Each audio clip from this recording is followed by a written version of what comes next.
everybody. Welcome to our session here in the audience, as well as those who are joining us from all over the country. I think that Hurly set a wonderful platform for our discussion today, speaking to our hearts and to our minds, and to the importance of considering transformation or some type of change management in agriculture. We've actually had a lovely day yesterday. We had Minister Didiza also speak and congratulate Christo about the recent successes in terms of professional transformation. Pierre spoke yesterday about inclusive growth, patient capital, and Prof. Venter yesterday afternoon gave us a good idea about some excellent ways in terms of engaging with land reform.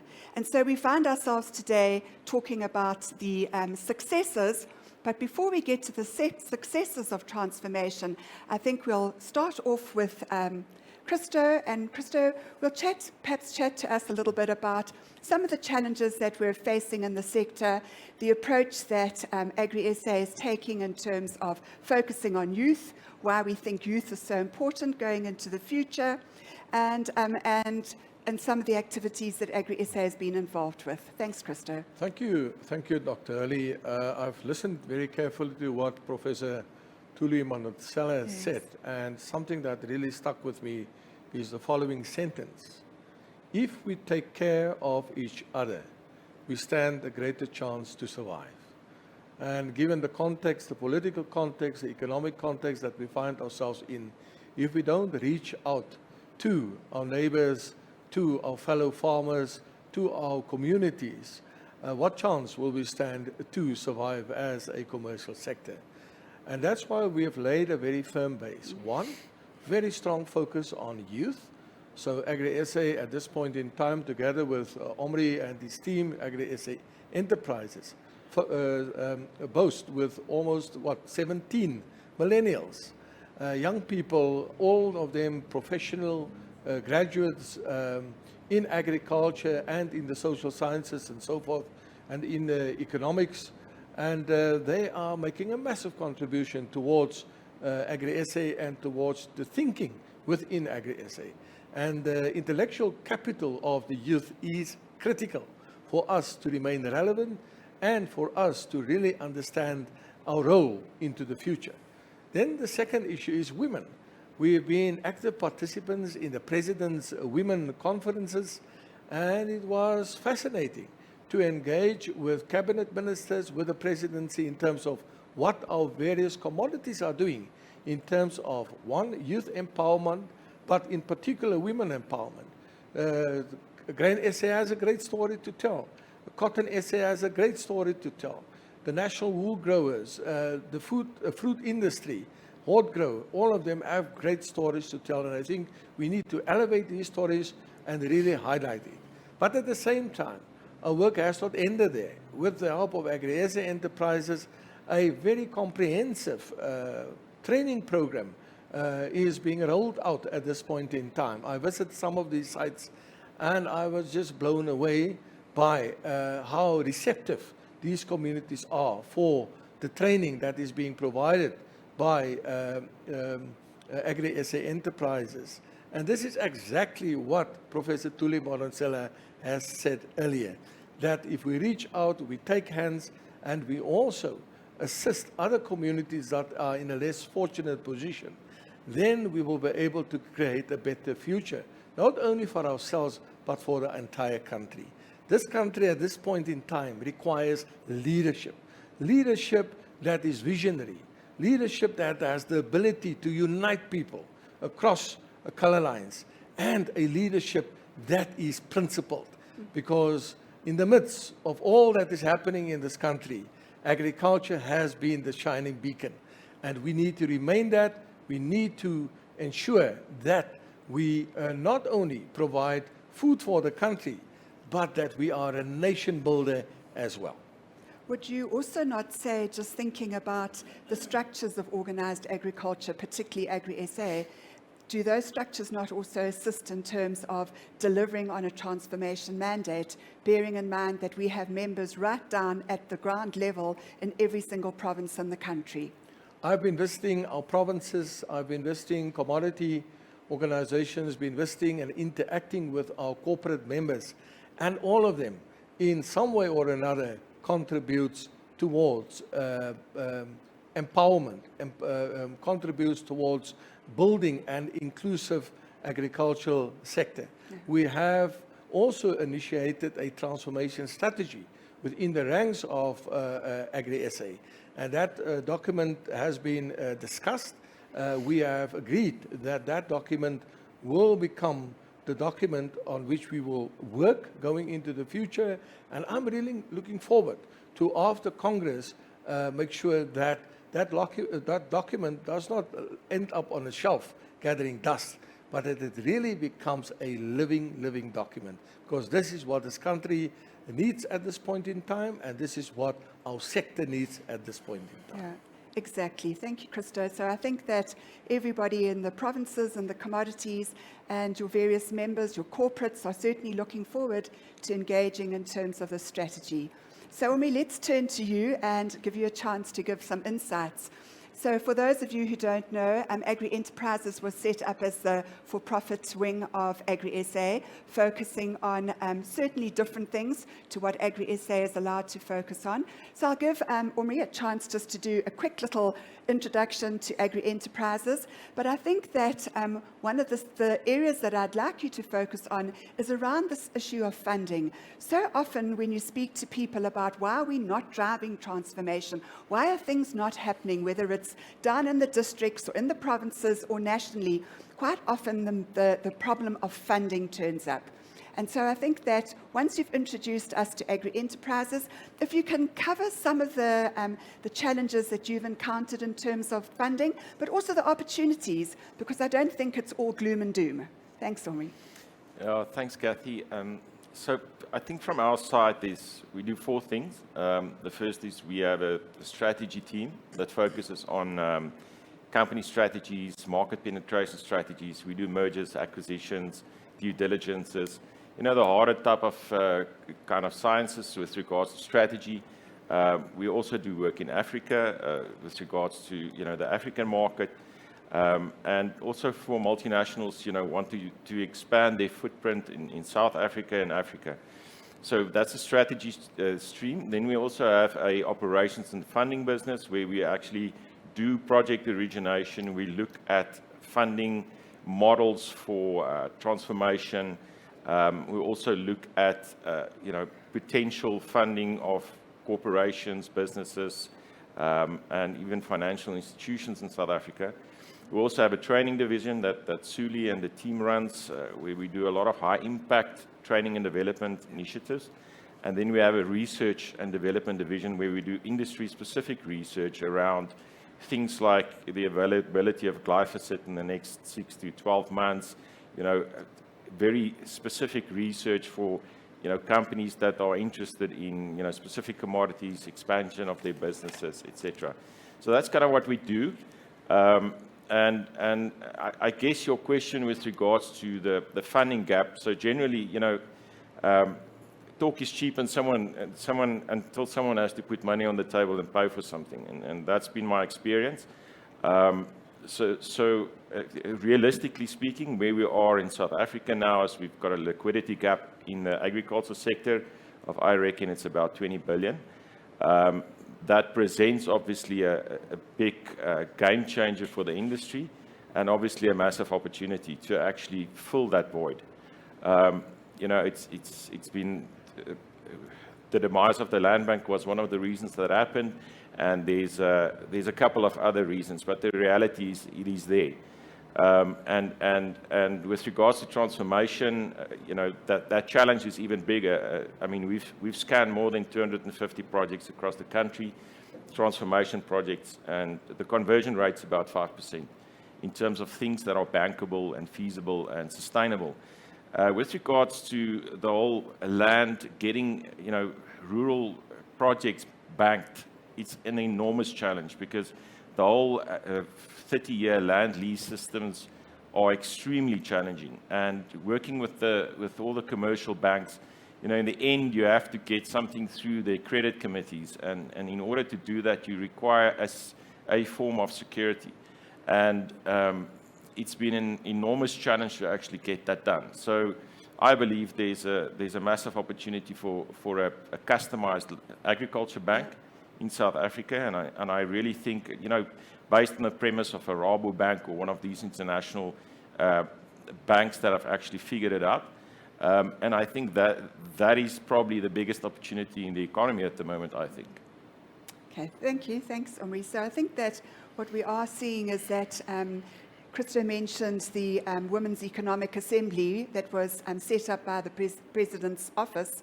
And there, a lot of those challenges that you identified right now were identified by the women who were sitting on that assembly throughout the country. So I think the presidency is definitely paying a lot of attention. And yesterday we heard from Minister Didiza as well that she's paying particular attention to some of these challenges.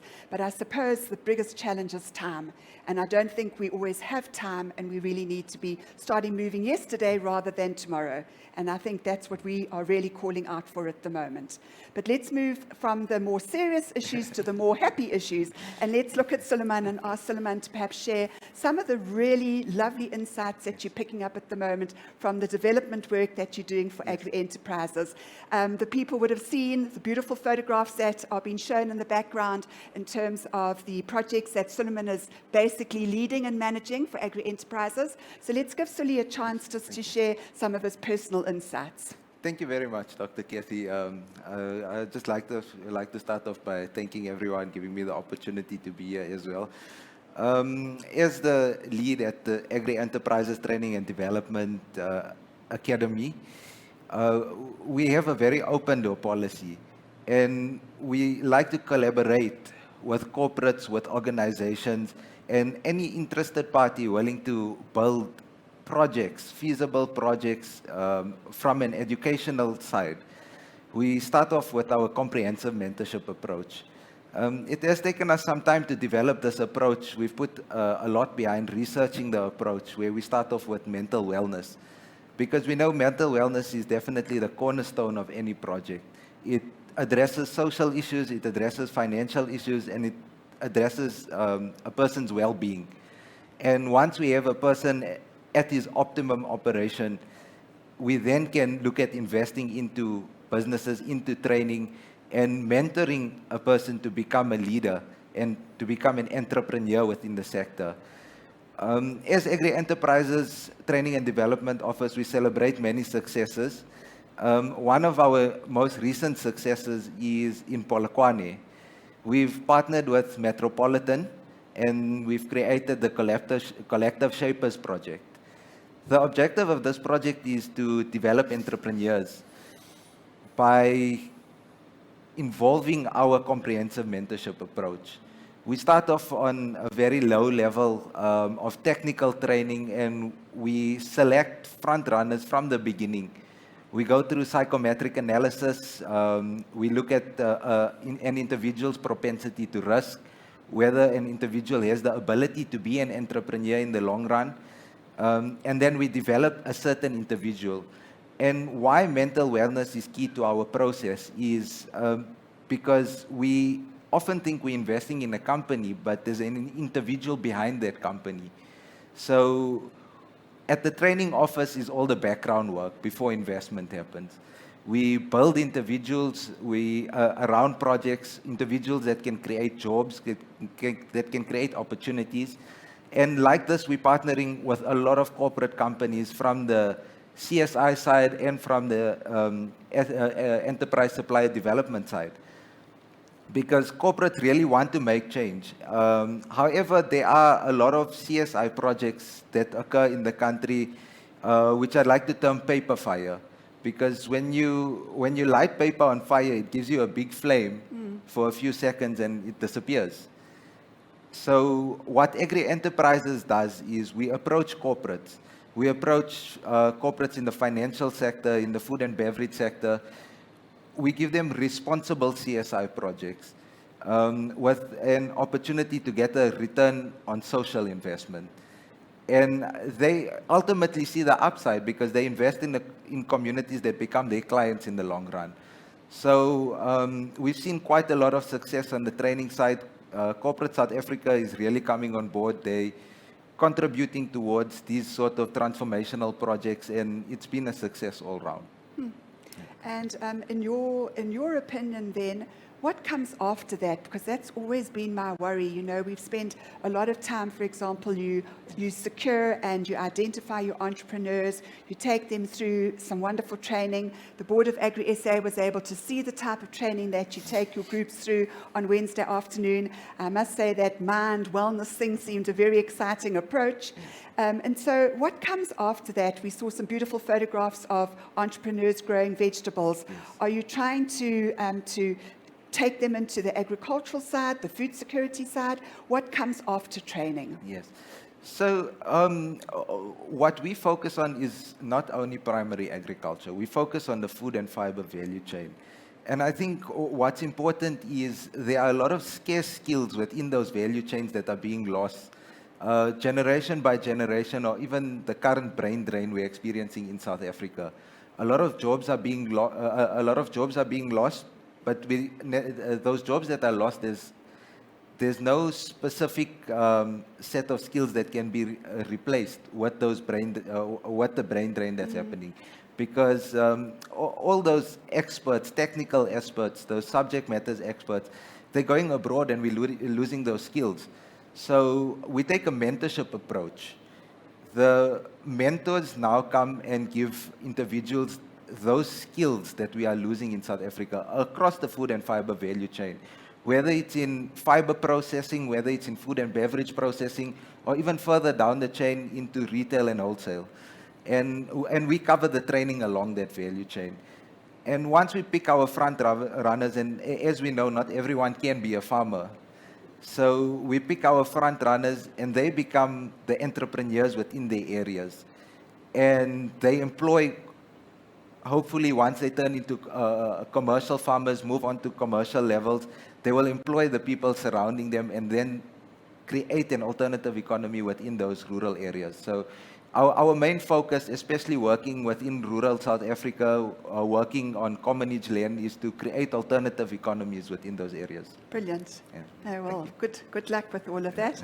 So we're coming to the end of our session, and I think that on reflection, 20 minutes was far too short. We could have spent the whole day here discussing the activities and the way forward. But I think from our perspective, you know, would each one of you like to give me 1 or 2 points in terms of how do we take these activities forward? How do we kick butt? How do we actually add energy and make sure that we can start transforming our agricultural sector, changing the way we do things? People, planet, prosperity, technology, it doesn't matter. We start with you then, Christo. Agri SA stands in service of South Africa, and that's my point of view, meaning that if we are in service of South Africa, we must go out there, create the opportunities, find the opportunities, support these type of initiatives, and make sure that we close this massive gap between us and them. We can no longer afford this type of scenario. We need to move forward as a nation united, and you can only move forward in a united fashion if you reach out to the poorest of the poor, to those who seek skills, and those who are in need of further development. And yes, our primary aim is to produce food. Yes. And we need to remain viable, financially viable. It's no use we do all of these grand things and our industry goes bankrupt. So that's our first priority. But at the same time, it is about creating shared value. And that's a significant new concept. How do we do what we do, our primary, and focus on our primary business, but at the same time, what is the spillover effect? So that we do no longer have these islands of wealth in a sea of poverty, but we have a much more equal dispensation that is of benefit to the greater population out there. That's why I say Agri SA stands in service of South Africa. Thank you. Omri, from your side, a closing comment? Yeah, I think it's extremely important that we create momentum around the things that we are doing. You know, a lot of people talk a lot, but there's not a lot happening on the doing side. And I guess from an Agri Enterprises, we make it our business to understand the financial constraints and the financial opportunities, the strategic ones, the human capital ones, and how one can actually elevate that to the next level. And I think what Christo said is so true. We cannot, in isolation, fix South Africa. That's not possible.